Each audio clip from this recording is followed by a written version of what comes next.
Okay, this is the spying hamster. It's kind of weird.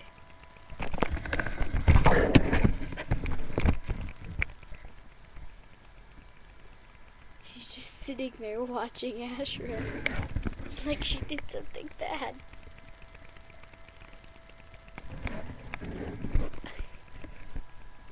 It's like she's possessed or something.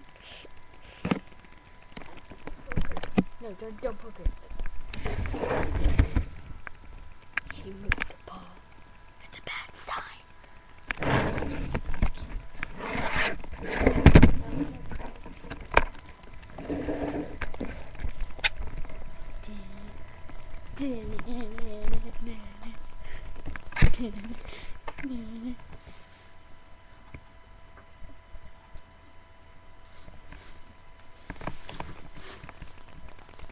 Okay, she's done.